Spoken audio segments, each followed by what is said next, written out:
Hello, mathematicians. We're going to do a little bit of learning about fractions. So fractions you've probably seen look like something like this, or they might look something like this. So fractions, what they are the names or the labels that we give to equal parts of a shape.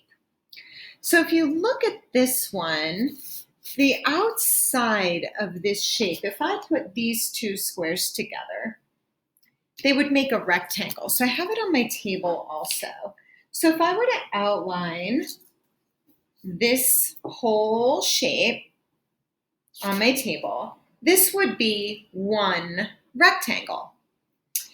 If I took that shape and I was able to split it into two parts that were equal or the same size as each other, see, I can test this one because I could put the two parts of this rectangle directly on top of each other to show that they are equal. They are the same size as each other. And I can give each part of this rectangle a name. So because I split this rectangle into two parts, that two is what goes on the bottom part of my fraction. So I'm just going to write that, and that is called, in a fraction, that is called the denominator. The number, the digit that's on the bottom is called the denominator. So here I have two parts. So the bottom of each fraction says 2 because there are two equal parts making up this whole rectangle. The name for just this part is 1/2. So this is one of the pieces, right? I'm not sure if there's a glare on that. This is one of the pieces, and this is one of the two pieces. So we've got a 1 with a line and a 2 on the bottom because this is 1 out of 2 pieces. This is 1 out of 2 pieces. So it's 2/2. The name for a 1 with a 2 under it in fractions is half. So two equal parts. This is one of the parts. This is one of the parts. There are two parts all together.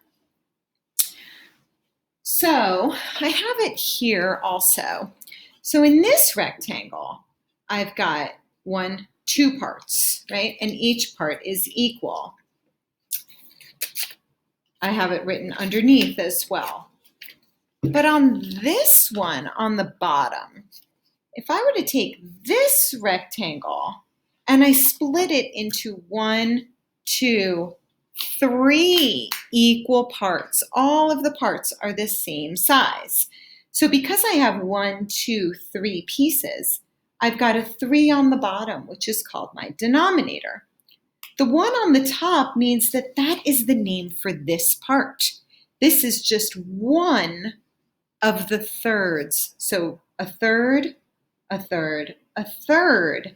So when we cut a shape into 3 equal parts, they're called thirds. This is one of the thirds. This is one of the thirds, and this is one of the thirds.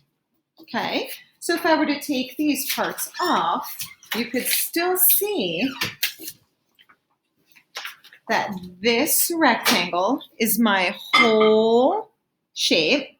This is 1/3, this is 1/3, and this is 1/3. Because we know if I cut those up and laid them on top of each other, they would be equal sizes. So we're going to take a look at this one now. And here I have one whole rectangle. And I've got it in this many parts. So I want you to think in your own mind, what would the number be on the bottom of each fraction? How many parts? 1, 2, 3, 4 equal parts. So the bottom is going to be the 4, which in fractions we'll say fourths. fourth, a fourth, a fourth, a fourth. And now I need to give each part a name. So this part right here is just one of the fourths.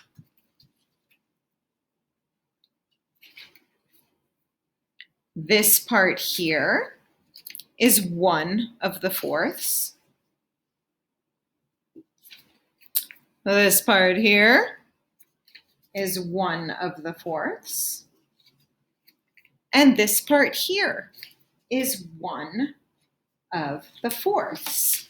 So altogether I have 1/4, 2/4, 3/4, 4/4. So we get to look at it like that. Here's just 1/4. Now that's 2/4 of my rectangle. Now that's 3/4 of my rectangle. And now that is 4/4, all of the fourths of my rectangle. So that means if I were to look back at this rectangle here, and this one we split differently. We split it into thirds. 1/3, here's another third, here's another third. If I were to look at a fraction that looked like this, 2/3, and I were to be asked to shade or cover 2/3, 2 of the thirds, it would go like this. I would shade, so I'm going to use my marker to shade over 2/3. So I just put 1/3 and 1/3 together and shaded over 2 of the thirds. There's 1/3 that is still not shaded. Okay, so we're going to start working with these, and it'll take some time to do more and more with these, but the most important thing for you to remember today is that fractions name equal parts. So if I were to take this square and fold it like this, I have it in 2 parts, but these parts are not equal. This one we can see is much larger than this part. So I cannot name these as fractions. They can only be named as fractions if they are equal parts, parts that are the same size as each other. So what I have here in front of me are some Post-it notes because they make a really great square. I know that they're square because I used my ruler to measure each side, and each side was the same size. So this is a square.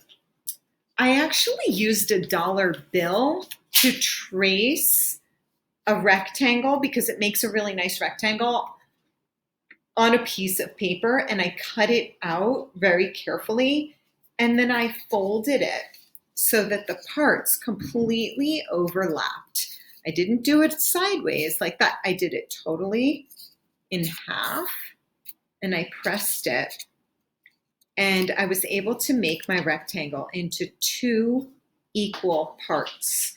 So I can name these with fractions. I can call this side 1/2 because I have 2 parts. The bottom always names how many equal parts. So I have 2 equal parts. The number on the top always tells me just the name for this part. This is 1 of the halves. And this is 1 of the halves. This is 1 out of 2 parts, and this is 1 out of 2 parts.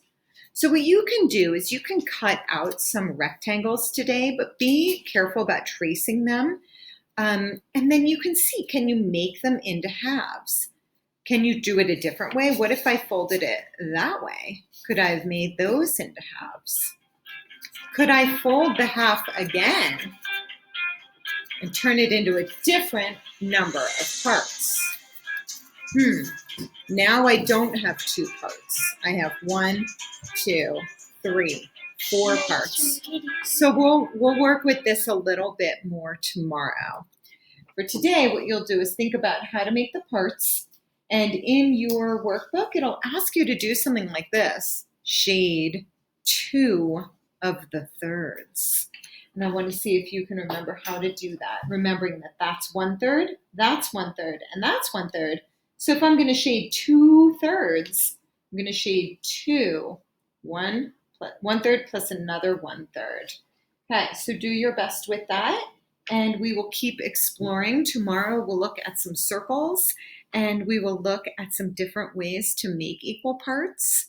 Okay, go ahead and enjoy and please explore a little bit with cutting out and folding rectangles and seeing if you can make them into halves or even into fourths.